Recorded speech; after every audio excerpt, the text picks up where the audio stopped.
If I would have to choose one thing which I learned while creating bike maintenance videos, it would be choose your words carefully. Because if you don't, that might backfire at you. Here we have Scott Spark headset cups. I removed them from the bike, haven't cleaned anything, how they looked like straight from the bike, the top bearing from the bottom. For the time being, I will remove the bearings away. Keep in mind that it's ceramic speed headset bearings, and I've been using it for 2 years already, almost 2 years. So we will cover those a bit later, but now the headset cups. In one of my videos, I mentioned that these are plastic cups. Those are not exactly only plastic, so they are reinforced, probably carbon and plastic mix. If it would be plastic, probably it would be a lot easier to smash it. It's stiffer than casual plastic would be, and at the same time, it's not as easy to destroy it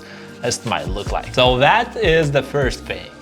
Choosing the words carefully is very important. There were a few discussions in the comments where people were complaining that such premium manufacturer adds so fragile thing to the bike. The only ties attached to me and Spark is that I have it. Do I have some intentions to prove you that it's not as fragile as it is? No, I haven't. Feel a need to let you know that it's not as bad as it might sound or as it might look like from first impression without actually getting a sense what this topic is about. So the headset caps in Scott Spark from 2022 model, they come in two sizes. I have a 0.6 degrees or 0 degrees, so that means when you put them in a certain angle in your headset, by turning them 180 degrees in one or opposite directions, you can make the angle of the headset either steeper or slacker. And here in front of you, there are headset caps which were on the bike since the beginning. The bike has almost 23,000 kilometers on it. That's how much worn they are. The main reason why wearing was mentioned is that when you put the new bearing inside,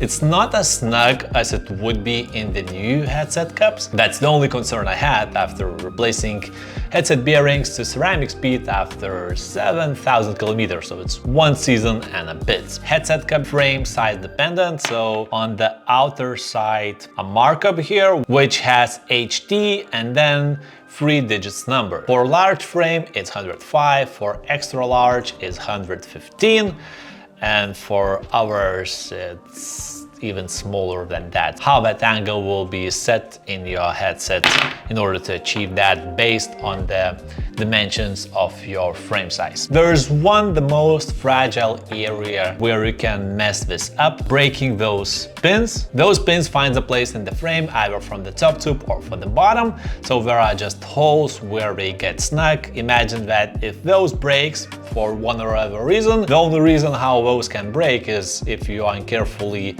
set everything up. They are not inside of the pins, you tighten the headset and they break. That's basically the only area where it can get destroyed.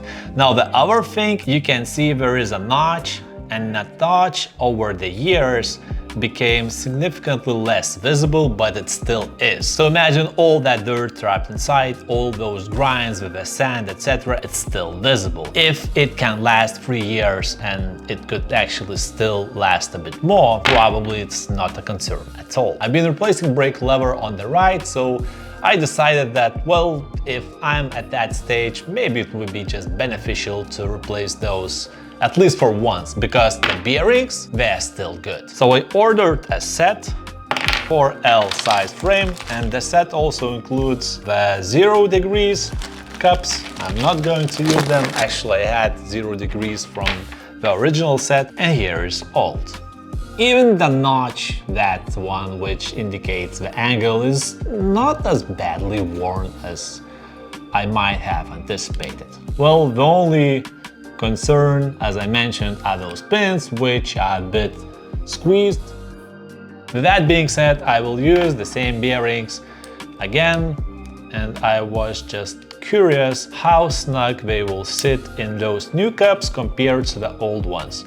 So this one is new cup, you can see that it holds, and if we choose the old one, I don't know whether it was from the top or from the bottom, it no longer holds. The other one, it just does not hold. That's basically the only reason. Because it's not snug there, the dust can be trapped, not as smooth as it could be. So that's basically the only thing which I wanted to point you out. And here is the other bearing, so it's inside.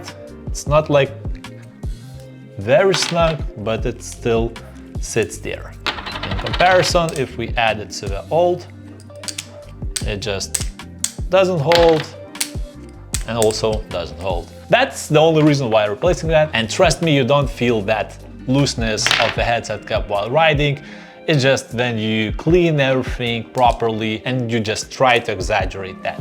Also keep in mind that the bearing itself is a bit polished by the sand. That means it's already a few microns here and there smaller, but it still holds in the new cups. What is your experience with the headset cups? Do you know how to make the slacker angle or the steeper one of the headset? If you don't, there's a video about that. The notches, the top and the bottom should be facing opposite directions, and then if you rotate them 180 degrees, where one or other is pointing to opposite directions, you will get either steeper or the slacker version. Does it make any real difference? It does, and I'm planning to do that video of comparison at some point. For now, feel free to share your experience with the headset cups or the bearings or anything in regards to Scott Spark. So yeah, those are still okay.